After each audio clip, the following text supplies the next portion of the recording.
और कई कई जन्मों के जो पाप, जब रावण खड़ा सामने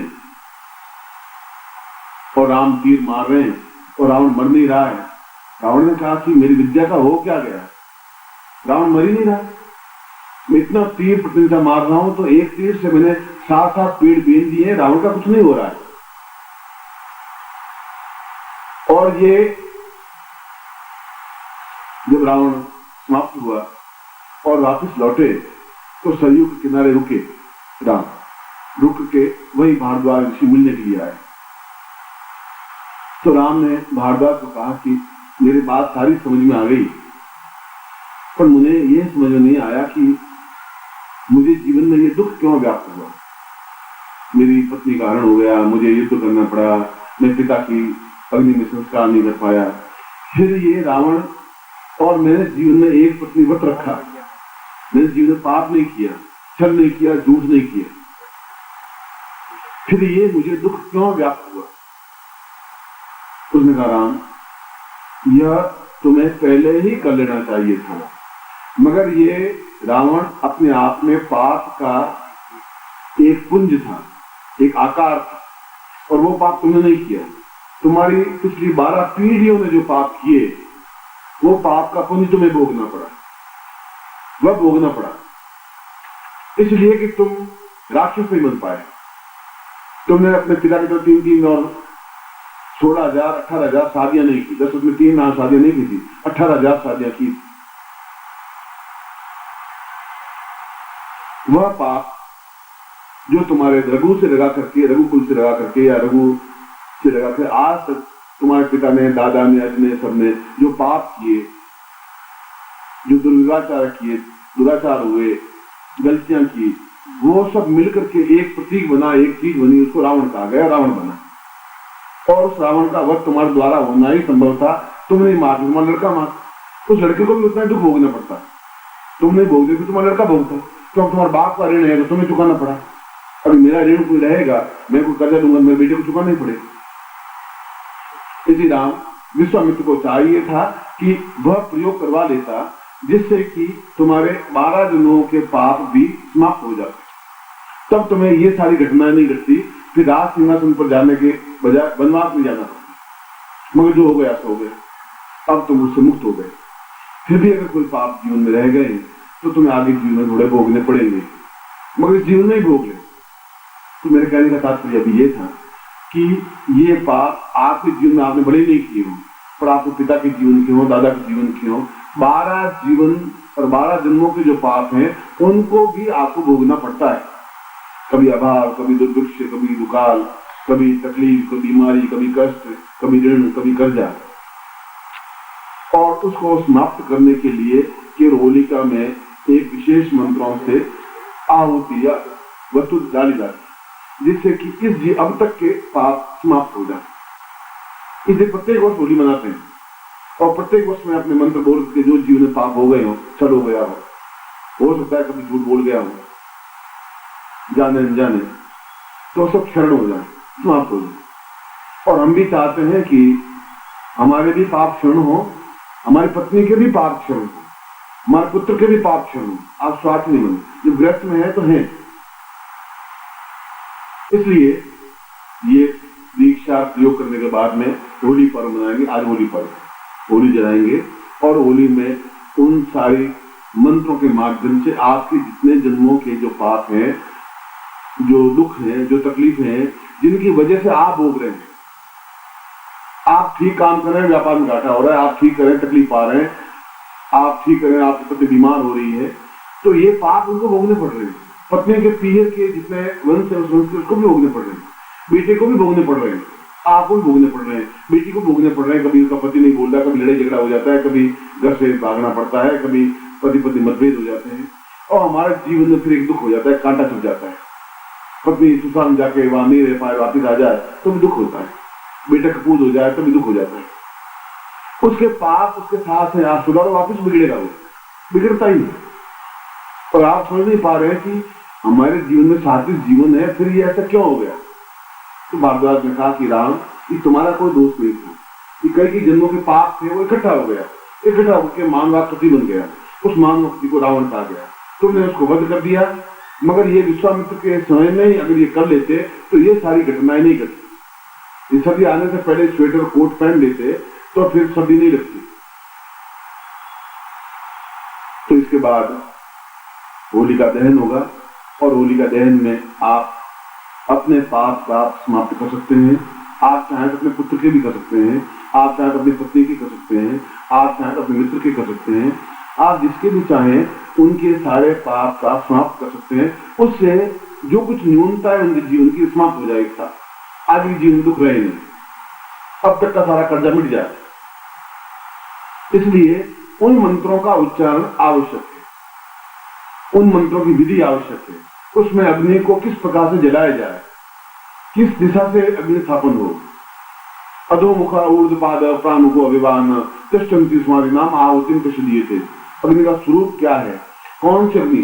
खाना बनाते हैं वह भी एक अग्नि है, एक मरकट में भी अग्नि जलती है, अब वो भी अग्नि है, ये भी अग्नि है।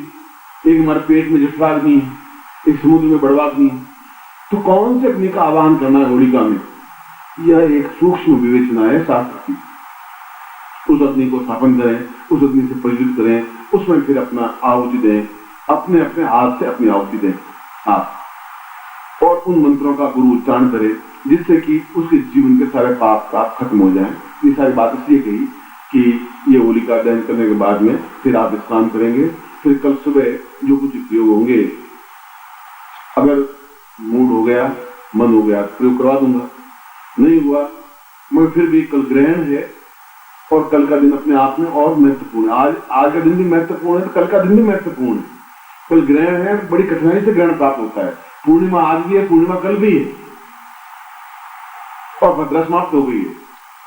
इसलिए ये सारा समय आज से लगा के कल आधी रात तक का समय ग्रहण काल तो बड़ी कठिनाई से मिलता है। जब महाभारत युद्ध होना शुरू हुआ तो कृष्ण को पूछा, अर्जुन ने कहा कि पांडवों को तीर चलाएं, नहीं, फिर बिल्कुल सही मुहूर्त में तुम्हें तीर चलाने की आज्ञा दूंगा जिससे कि महाभारत का युद्ध विजय। तुम 5 पांडव हो, वहां बहुत कौरव, तुम नहीं जीत सकते। मुहूर्त का बहुत महत्व है। और ठीक ग्रहण के समय युद्ध प्रारंभ हुआ, महाभारत का युद्ध हुआ ठीक ग्रहण समय को। तो ग्रहण अपने आप में खराब नहीं है, साधकों के लिए, साधनाओं के लिए एक अद्वितीय मौका है। फिर पूर्णिमा का दिन, होली का अवसर। इसलिए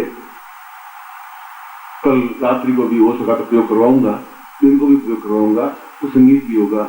और जैसे होली में नाचते हैं, गाते हैं आपके साथ, होली भी मनाएंगे, फूलों से होली मनाएंगे, रंगों से होली मनाएंगे, जैसे भी आप चाहेंगे वैसे होली मनाएंगे। आप जिस ढंग से मेरे साथ होली मनाएंगे, मगर मस्ती के साथ, खुशी के साथ, आनंद के साथ और जीवन का चैतन्यता के साथ। एक साल और बाद कितने देखा है होली, कैसी आएगी, कब आएगी, क्या आएगी, आप कहाँ होंगे, मैं कहाँ होऊंगा, आप साथ मिल पाए, मैं मिल पाऊं। और तो जीवन के क्षण है, रंग है, मगर कल का दिन भी उसमें आह्लाद कारक होना चाहिए, मस्ती भरा होना चाहिए। ये कल की बात। आज रात तो कम से कम होली में अपने सारे जीवन के दुख, दारिद्र्य, कष्ट, पीड़ा मेरे ही नहीं, तुम्हारे मतलब तुम्हारे नहीं, तुम्हारे 12 पीढ़ियों के ऋण कष्ट भी तुम्हें ही भोगने पड़ रहे हैं। कई बार सोचते हैं कि फिजिकली फिट है, पत्नी भी फिट है, पुरुष भी फिट है और संतान नहीं हो रही। डॉक्टर पूछे क्या मेरे शुक्राणु कमजोर है नहीं हो, ये सही, तो गर्भाशय में कुछ गड़बड़ है कि नहीं, फिर पुत्र क्यों नहीं हो रहा है? साइंस के पास कोई जवाब नहीं। ये है कि कोई पिछले जीवन में जरूर कोई पाप किया है, तुम्हारे द्वारा किसी बालक का वध हुआ है, तुम्हारे पिता के द्वारा, दादा के द्वारा कोई कुचला गया है और वो श्राप में भोगना पड़ रहा है।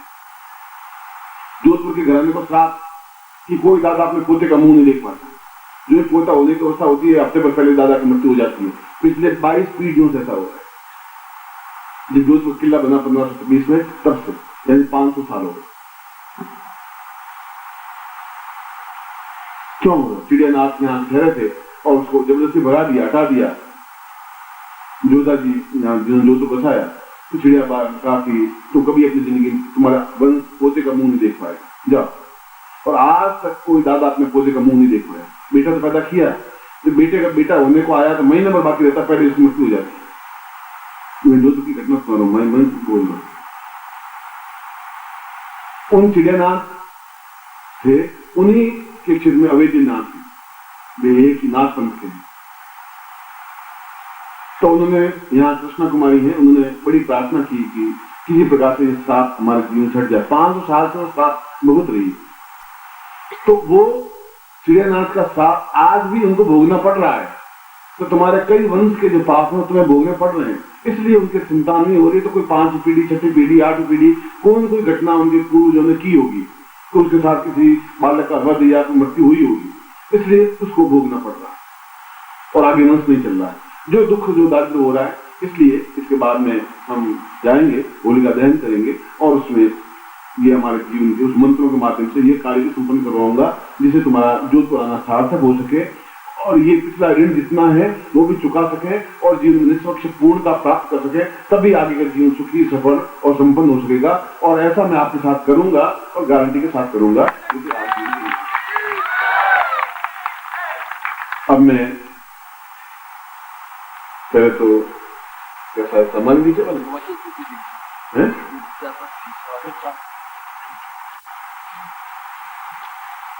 सीधे खड़े हो जाए, दोनों हाथों में ले लीजिए। ये सामग्री जो है इसमें सीधा काटक है, आप सीधा मेरी तरफ देखेंगे और यंत्र अपने, ये सामग्री अपने हाथ में रखेंगे, प्लास्टिक हटा देंगे।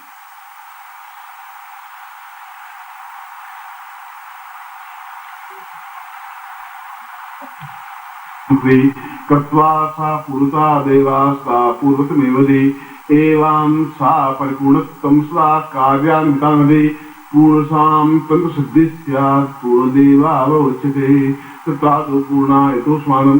जहाँ पर मैं आपका गोत्र कहूँ आप गोत्र बोलना है, जहाँ पे आपका नाम कहूँ आपको नाम बोलना है और ये दोनों हाथों में सामग्री रखनी है। फिर बता दूंगा इसका उपयोग कैसे होता है। और सीधे आप पंजों के बल पर खड़े होंगे, एड़ी नहीं टिकेगी आपकी, एड़ी छोड़ देंगे और पंजों के बल खड़े होना है, यानी अंगूठा और 4 उंगलियां जमीन पर टिकेगी, ये ध्यान रखना। हाथ सीधे होने चाहिए बिल्कुल ऐसा, और नजर मेरे ऊपर होनी चाहिए और बीच में कोई आवे जावे नहीं, हिले डुले नहीं।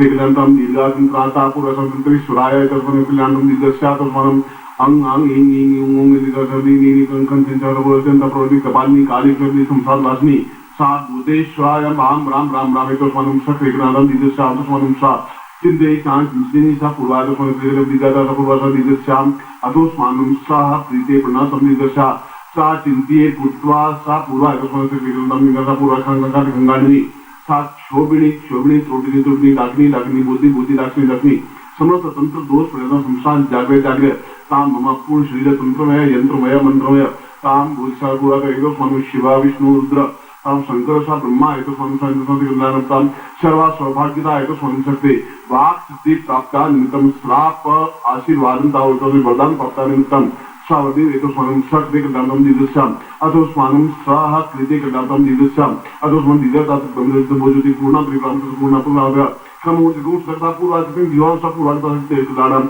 कल्याण त्वाम पूर्ण त्वाम सा परिपूर्ण तो स्वामी शक्ति कदातम दीदस्याम साम साम साम सम गुस्वाय पवित्र सम समेश्वाय अंतरिश्वाय सारंगदेवा निर्मेश्वाय यज्ञास्राय यज्ञ पूर्णस्राय परिपूर्णस्राय पूर्णत्व सुराय देवत्व सुराय देवत्यासराय समिश्राय समेधस्राय सा चिंतेमतं पूर्ण सिद्धि प्राप्त निमित्तम सर्वंत्रात्मकं ग्रंथ मंत्रात्मकं यंत्रात्मकं ग्रंथम समस्त ग्रंथ वेद पुराण उपनिषद समस्त मंत्र सिद्धि प्राप्त निमित्तम राम गुरु खिन प्राप्ताताम एतो स्वामी शक्ति ग्रंथम दीदस्याम तो स्वामी शक्ति ग्रंथम दीदस्याम सा दीदो तो स्वामी शक्ति ग्रंथम दीगो दीगो दीगो सा सा सा पूर्व तो स्वामी शक्ति ग्रंथम पूर्व तो स्वामी लागा पूर्व तो रमलान हला पूर्व तो स्वामी शक्ति गिरी पूर्व तो क्लीन क्लीन क्लीन क्लीन काम क्लीन क्लीन क्लीन का क्लीन सॉरी अलीम अलीम सा बुलामुखी साम दुमना तो एकदम दुमल होती ताम दुमल लोचनी सा पूर्व तो स्वामी तो स्वामी विद्यायाम पूर्व तो स्वामी शक्ति ग्रंथम दीगा अमु गोत्रो तन्नो हम अमु शर्मा हम ताम पूर्ण सिद्धि पुरुष प्राप्त निमित्तम